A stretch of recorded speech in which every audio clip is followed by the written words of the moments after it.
وہ کمال حسن حضور ہے کہ گمان نقش جہاں نہیں، وہ کمال حسن حضور ہے کہ گمان نقش جہاں نہیں، یہی پھول خار سے دور ہے، یہی شمع ہے کہ دھواں نہیں۔ حمد و صلات کے بعد سامعین و ناظرین، اللہ رب العزت کا لاکھ لاکھ کروڑ شکر ہے کہ جس نے ہمیں آقا نامدار مدنی تاجدار صلی اللہ علیہ وآلہ وسلم کی ولادت باسعادت کی خوشی میں جو محفل میلاد مصطفیٰ انعقاد کیا گیا ہے، اس میں خالق کائنات نے ہمیں شمولیت کی توفیق بخشی۔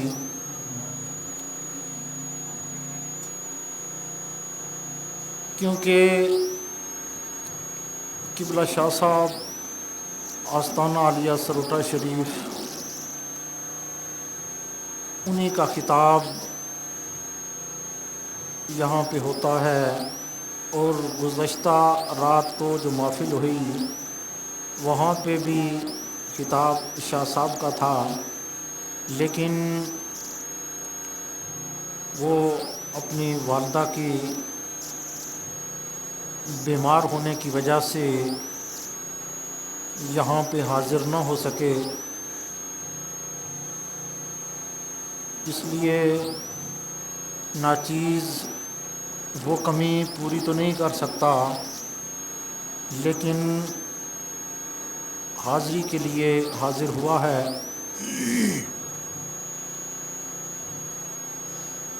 دعا ہے کہ اللہ تعالیٰ شاہ صاحب کی والدہ محترمہ کو صحت کاملہ عاجلہ عطا فرمائے، اور شاہ صاحب جیسی عظیم شخصیت کا سایہ ہمارے اوپر قائم و دائم رکھے۔ ناچیز نے عنوان گفتگو کے طور پہ قرآن مجید فرقان حمید کی ایک آیت پاک تلاوت کرنے کا شرف حاصل کیا۔ اللہ رب العزت نے فرمایا کہ ہم نے مومنوں پہ بہت بڑا احسان کیا کہ ان میں ایک عظیم المرتبت نبی بھیجا۔ اللہ نے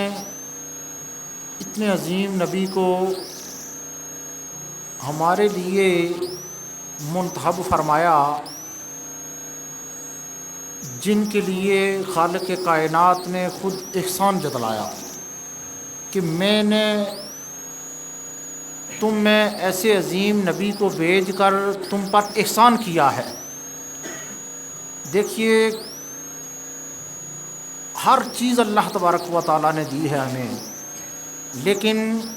کسی بھی بات پر اللہ نے یہ نہیں فرمایا کہ میں نے تمہیں اتنی اتنی نعمتیں دی ہیں، اتنی اتنی عظیم نعمتوں سے تمہیں نوازا ہے۔ رازق بھی وہی ہے، رزق دینے والا اور پالنے والا، پیدا کرنے والا، کیا کچھ نہ دیا ہمیں، لیکن کسی بھی بات پر اللہ نے ہم پر احسان نہیں جتلایا۔ لیکن حبیب کریم کی جب باری آتی ہے تو خالق کائنات فرماتا ہے کہ میں نے مومنین پر بہت بڑا احسان کیا ہے، یعنی حضور کی وہ تعریف اور حضور کا وہ مقام جو ہم نہ جانتے تھے، اللہ نے ہمیں بتلا دیا کہ اتنے عظیم نبی ہیں کہ میں بھی اس نبی کو تم میں بھیجنے میں احسان جتلا رہا ہوں۔ احسان کر رہا ہوں تاکہ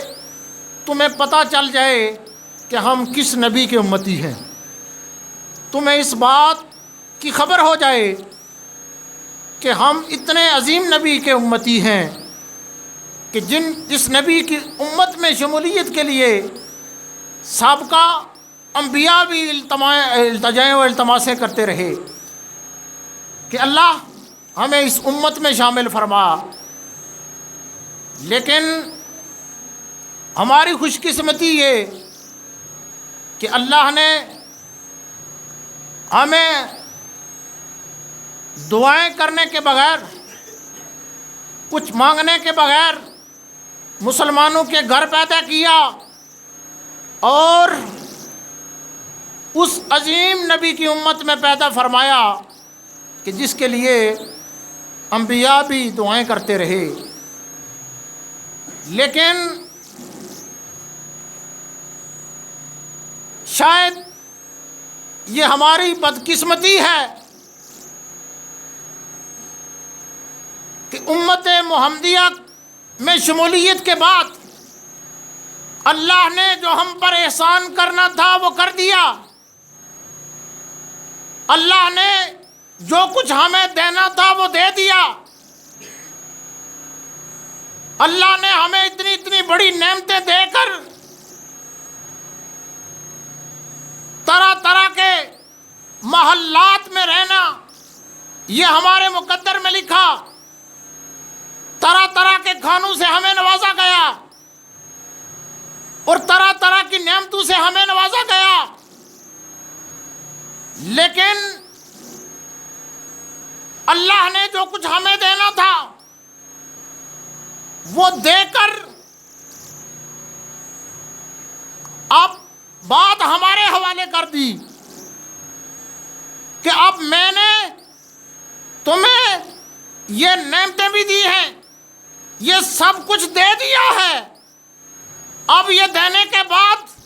میں نے تمہیں مسلمانوں کے گھر میں پیدا کیا ہے، اگر اللہ چاہتا تو ہمیں کسی سکھ ہندو کے گھر میں پیدا کر سکتا تھا، عیسائی اور یہودی کے گھر میں بھی پیدا کر سکتا تھا، لیکن اللہ کا احسان کہ اللہ نے ہمیں مسلمانوں کے گھر میں پیدا فرمایا، اور صرف مسلمانوں کے گھر نہیں بلکہ حضور کا امتی بنایا، حضور کی امت میں شامل فرمایا۔ نعرہ تکبیر، نعرہ رسالت، نعرہ حیدری، جشن میلاد النبی، اہل سنت۔ اتنا عظیم کام اللہ نے جو ہمیں دے دیا، اتنا بڑا کام اللہ نے، اتنا بڑا احسان ہم پر کر دیا، لیکن ہماری بدقسمتی کہ اس نبی کا امتی ہوتے ہوئے بھی، اتنے عظیم المرتبت نبی کا امتی ہوتے ہوئے بھی اگر ہم غیر جو لوگ ہیں یہود و نصارہ، ان کے طرز عمل کو اپناتے ہوئے زندگی بسر کرنے کی کوشش کریں کہ یہود و نصارہ ان کا جو طریقہ کار ہے اس کے مطابق اگر زندگی بسر کرنے کی کوشش کریں تو پھر ہماری بدقسمتی ہے، کیونکہ اللہ نے یہ سب کچھ دینے کے بعد ہر چیز ہمارے حوالے کر دی، اختیارات دے دیے، ہمیں اختیارات دے دیے کہ اب میں نے جو کرنا تھا وہ کر دیا، اب معاملہ تم پہ چھوڑ رہا ہوں، اب بات تم پہ چھوڑ رہا ہوں، تم کیا کرتے ہو۔ اور ہمیں جب اس بات کا اختیار دیا گیا، ادھر شیطان کو بھی کھلی آزادی، اور ہمارے جو نفسیات ہیں، ہمارے جو نظریات ہیں، ہمارے جو خیالات ہیں، ان پر غور کیا جائے۔ اگر ہم بات کرنے کی کوشش کریں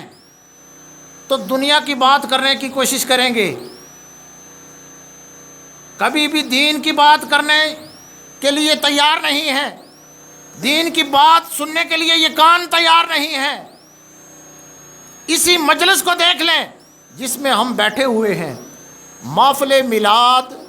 جو میلاد منایا جاتا ہے،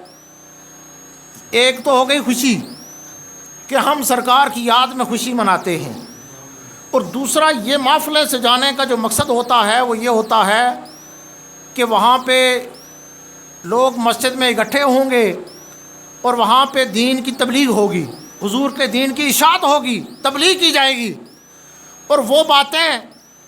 شاید کوئی آدمی کوئی بات سن کر چلا جائے اور اس پر عمل کرنا شروع ہو جائے تو اس کی بگڑی بن جائے۔ وہ مسجد میں اس لیے بلایا جاتا ہے، میلاد منایا جاتا ہے، یہ محفل منعقد کرنے کا جو اصل منشور ہوتا ہے، مقصد ہوتا ہے، وہ یہ ہوتا ہے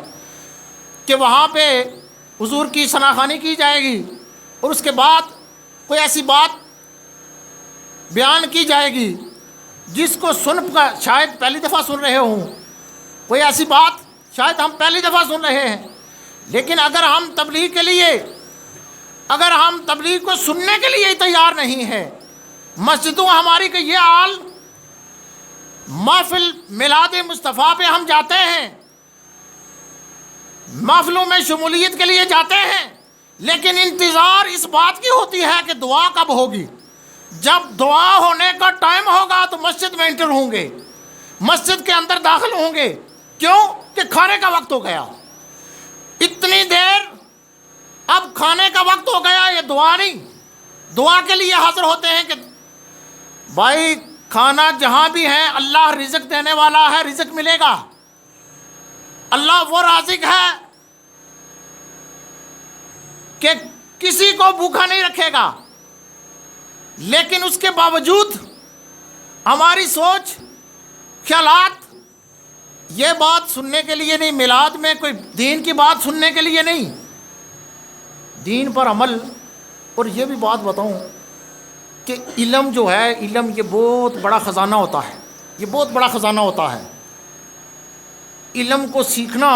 یہ اسی طرح سیکھا جاتا ہے کہ جہاں آپ بیٹھے ہیں، اگر کسی دینی مجلس میں جائیں گے ہی نہیں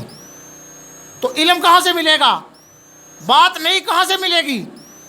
اور جب ہم جانا ہی پسند نہیں کریں گے کسی مجلس کے اندر، بس دعا کے وقت جائیں گے، دعا ہو جائے گی، بس لنگر تقسیم ہوگا، کھا کر چلے جائیں گے، کچھ نہیں ملے گا۔ ملے گا تو اسی وقت جب ہم محفل کا جب آغاز ہوگا اس وقت شامل ہوں گے محفل کے اندر، اس کے بعد جو وہاں بیانات ہوں گے، جو باتیں کی جائیں گی ان کو سنیں گے اور اس پر عمل کریں گے تو بات بنے گی۔ علم تو اسی وقت ملے گا، اور علم کے بغیر یہ جو علم ہوتا ہے، پہلی بات تو یہ ہے کہ آج جو میڈیا کا دور ہے، ہم سمجھتے ہیں کہ ہم سنتے رہتے ہیں جی یہ باتیں ہم سنتے رہتے ہیں موبائلوں پہ، لیکن میری اس بات پر غور کرنا، بات کو سننا اور بات ہے اور اس پر عمل کرنا اور بات ہے۔ علم وہ جس پر عمل کیا جائے، وہ علم جس پر عمل کیا جائے، اگر علم پر عمل نہ کیا جائے تو وہ علم قبرستان ہے، وہ علم عمل کے بغیر قبرستان ہے۔ جس طرح قبرستان ویران ہوتا ہے اسی طرح وہ علم بھی ویران ہوتا ہے۔ علم کا مقام، علم دیکھیے کہ علم وہ چیز ہے جو ہم سیکھنے کی کوشش کرتے ہیں، جہاں بھی جائیں کوشش کرتے ہیں کہ جا کر کوئی نیک بات سیکھ لیں، کوئی بھی بات سیکھ لیں، ایک بات کا پتہ چل گیا تو شاید اس پر عمل کرتے ہوئے کوئی بگڑی بن جائے۔ علم حاصل کرتے ہوئے شیطان کو جتنی تکلیف ہوتی ہے اتنی تکلیف کسی اور کام کے لیے نہیں ہوتی اسے۔ اس لیے ایک مرتبہ شیطان اپنے چیلوں کو بلا کر پوچھنے لگا کہ بتاؤ مجھے کہ تم نے کون کون سا کام کیا ہے. کوئی کہنے لگا کہ ہم نے 2 آدمیوں کے درمیان جھگڑا کروایا ہے, فتنہ کروایا ہے. کوئی کہنے لگا کہ ہم نے فلاں آدمی کو شراب, اپنی باتیں بیان کرنے لگے. کسی بھی بات پر اس نے کان نہ دھرا. ایک شیطان اٹھا تو کہنے لگا کہ میں نے ایک طالب علم کو مدرسے سے جاتے ہوئے روک لیا ہے. اس نے اسے بلا کر شاباش دی. وہ جو دوسرے تھے وہ کہنے لگے کہ اس کو شاباش دی, اتنا کام کیا اس نے, اسے شاباش مل گئی ہے, اور ہم نے اتنے بڑے کام کیے ہیں, ہمیں کچھ نہیں ملا. اعتراض کیا. اعتراضاً انہوں نے جب اس شیطان پہ اعتراض کیا تو شیطان نے کہا چلو میرے پاس, میرے ساتھ چلو, میں تمہیں بتاتا ہوں کہ یہ جو بچے کو اس نے علم سیکھنے سے روکا ہے اس کی میں حیثیت تمہیں بتاتا ہوں. جب وہ شیطان ان اپنے ساتھیوں کو لے کر چلا تو ایک بہت بڑا عابد, عبادت کرنے والا, رات دن عبادت کرتا تھا, نمازیں پڑھتا تھا, روزے رکھتا تھا, نوافل پڑھتا تھا, نفلی روزے رکھتا تھا, لیکن